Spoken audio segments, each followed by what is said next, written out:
തിരുവനന്തപുരത്ത് പാർട്ടി സമ്മേളനങ്ങളിൽ ലക്ഷങ്ങളുടെ പങ്കാളിത്തം സംഘടനകളും പാർട്ടികളും അവകാശപ്പെടാറുണ്ടെങ്കിലും ഒരു സമരത്തിൽ ഇത്രയും അധികം ആളുകൾ പങ്കെടുക്കുന്നത് അപൂർവമാണ്. വിമോചന സമരകാലത്ത് പ്രധാനമന്ത്രി ജവഹർലാൽ നെഹ്റുവിന്റെ സന്ദർശന ദിവസമാണ് ഇത്രയും ജനപങ്കാളിത്തത്തോടെയുള്ള സമരം തലസ്ഥാനത്ത് നടന്നത്. CPM-ന്റെ 60,000-ഓളം പ്രവർത്തകർ ഉൾപ്പെടെ 3.25 ലക്ഷം പേർ സമരത്തിൽ പങ്കെടുക്കുന്നുണ്ടെന്നാണ് LDF-ന്റെ അവകാശവാദം. സെക്രട്ടേറിയറ്റിൽ ജോലിക്കെത്തിയ ജീവനക്കാർക്കും പോലീസിനും നേർക്ക് കയ്യേറ്റ ശ്രമമുണ്ടായതൊഴിച്ചാൽ പൊതുവെ സമാധാനപരമായാണ് സമരം തുടങ്ങിയത്. സെക്രട്ടേറിയറ്റിലെ കന്റോൺമെന്റ് ഗേറ്റിലേക്കുള്ള റോഡ് ഉപരോധിക്കാൻ ശ്രമിച്ചതിനെ തുടർന്ന് ബേക്കറി ജംഗ്ഷനിൽ LDF പ്രവർത്തകരും പോലീസും തമ്മിൽ സംഘർഷമുണ്ടായി. പ്രവർത്തകർ പോലീസിന് നേരെ കല്ലെറിഞ്ഞു. പിണറായി ഉൾപ്പെടെയുള്ള നേതാക്കളെത്തി പ്രവർത്തകരെ സമാധാനിപ്പിക്കുകയായിരുന്നു. നഗരത്തിന്റെ വിവിധ ഭാഗങ്ങളിൽ ശക്തമായ പോലീസ് സന്നാഹം സർക്കാർ ഒരുക്കിയിരുന്നു.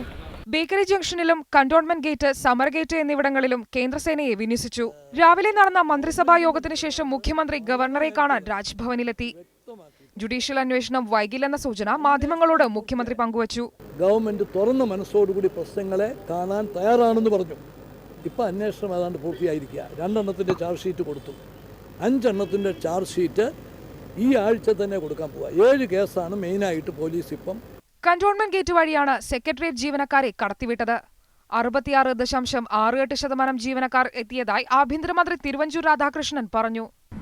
അറ്റൻഡൻസിന്റെ രജിസ്റ്റർ നോക്കിയപ്പോൾ 67% ജീവനക്കാർ ജോലിക്ക് ഹാജരായിട്ടുണ്ട്. തടഞ്ഞുവച്ച ജീവനക്കാരെ സെക്രട്ടേറിയറ്റിൽ പ്രവേശിപ്പിക്കണമെന്നാവശ്യപ്പെട്ട് കോൺഗ്രസ് അനുകൂല സർവീസ് സംഘടനകൾ പ്രകടനം നടത്തി. നഗരത്തിലെ പ്രധാന റോഡുകൾ സമരക്കാർ കയ്യേറിയതോടെ ഗതാഗതം സ്തംഭിച്ചു. കടകമ്പോളങ്ങളും അടഞ്ഞുകിടന്നു. മീഡിയ 1 തിരുവനന്തപുരം.